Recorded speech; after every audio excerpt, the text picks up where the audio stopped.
Hey everybody, I just want to talk about something real quick. I just want to go over the book of Proverbs, particularly chapter 8 and the supposed pre-existence of the Messiah that people say is spoken of in Proverbs 8.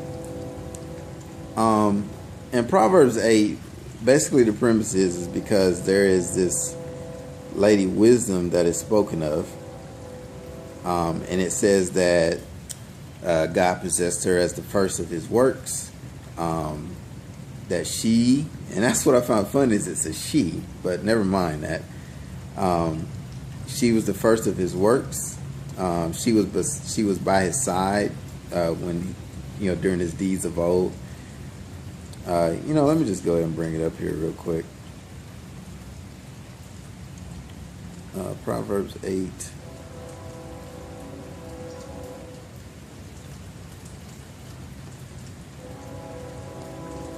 All right, so they like to start with Proverbs 22. It says, the Lord possessed me at the beginning of his work, the first of his acts of old. Ages ago I was set up at the first, before the beginning of the earth. When there were no depths, I was brought forth. When there was no springs abounding with water, before the mountains had been shaped, before the hills, I was brought forth. Before he made the earth with its fields, or the first of the dust of the world. When he established the heavens, I was there. When he drew a circle on the face of the deep. When he made firm the skies above. When he established the mountains of the deep. When he assigned the sea its limit, so that the waters might not transgress his command. When he marked out the foundations of the earth. Then I was by him. Like a master workman, I was daily his delight, rejoicing before him always, rejoicing in his inhabited world, and delighting in the children of man. And then it goes on to say, and now, O sons, listen to me. Blessed are those who keep my ways. Hear instruction and be wise, and do not neglect it. You can continue to read the whole chapter. Feel free. But the point is, this is taken to say that, hey, look, it's saying that there's this lady wisdom, and she's saying that she was the first thing that God ever did was create her, and she was by his side. First, let me point out and I've realized that mostly this is Jehovah's Witness doctrine. They definitely love Proverbs 8. And what I don't understand is, how does the fact, firstly, that it's a woman not tip you off to something that's not right about that particular understanding? If this is speaking of the pre-existent Jesus, when did he go from being a woman to a man? That's just basic stuff. That should be your first clue. But more importantly, even than that, to me, is the fact that the entirety of Proverbs, almost all of it, Solomon's writing here, and he's talking about not only the lady wisdom, but he's talking about the lady folly. Okay, and it's talking about how you need to choose between the two women. All right, you choose Lady Wisdom, you'll do well. You choose Lady Folly, well, you're going to end up most likely in destruction. And that is the point of Proverbs 8. Really, the Messiah is not even on his radar. He never even makes one direct reference to the fact that he's talking about a Messiah. So you would basically have to say here that Solomon is knowingly talking about the Messiah, but not directly saying it. He'd rather speak to you in some sort of code and call him a woman.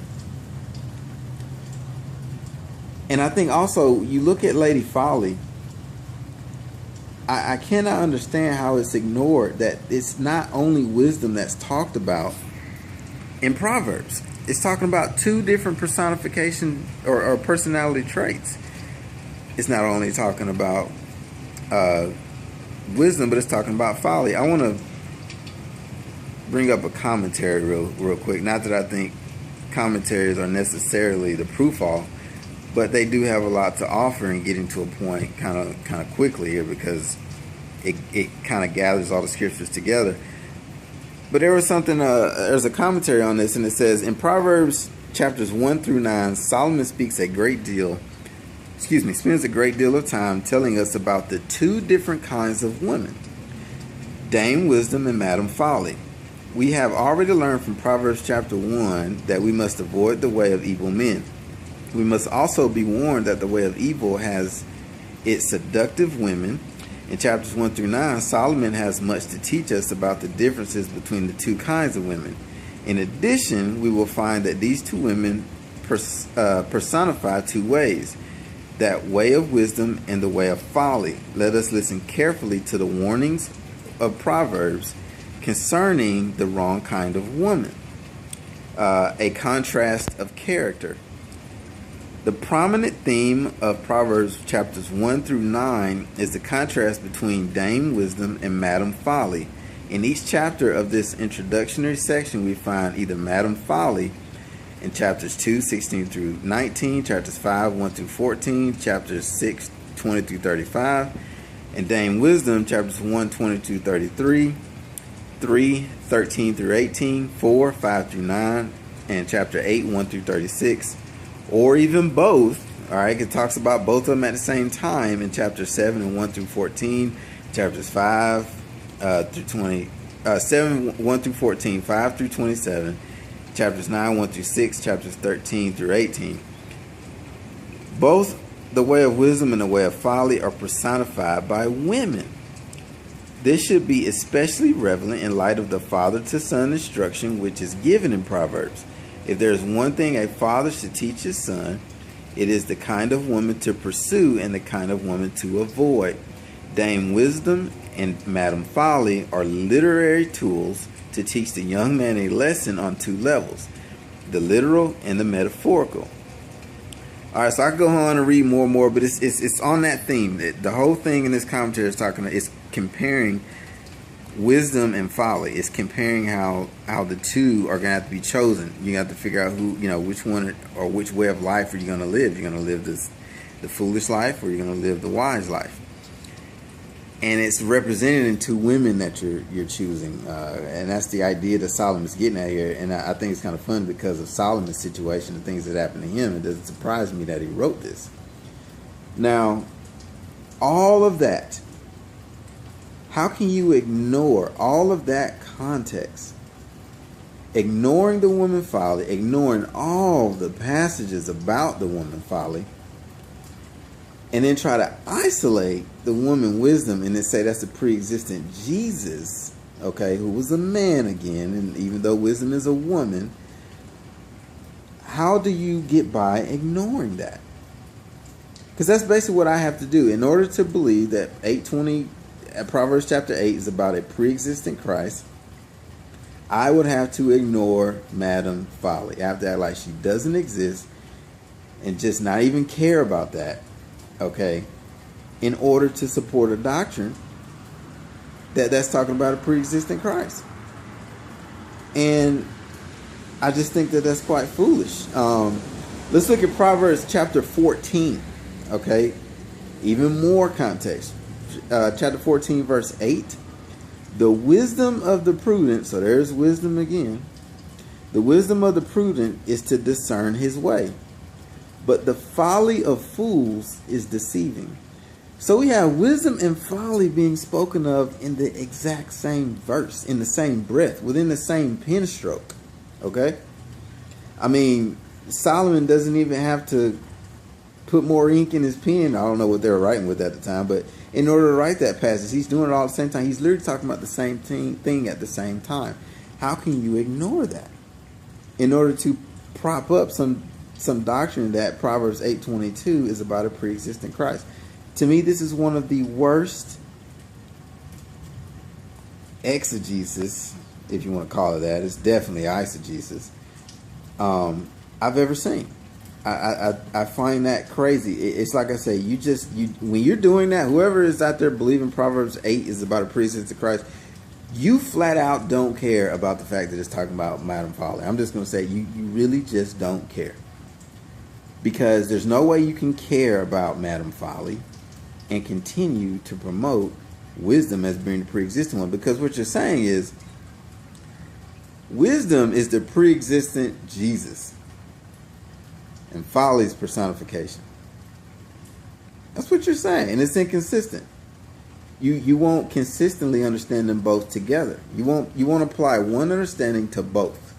You want to apply one understanding to wisdom, pre-existing Jesus, and a completely different understanding to folly, which is personification.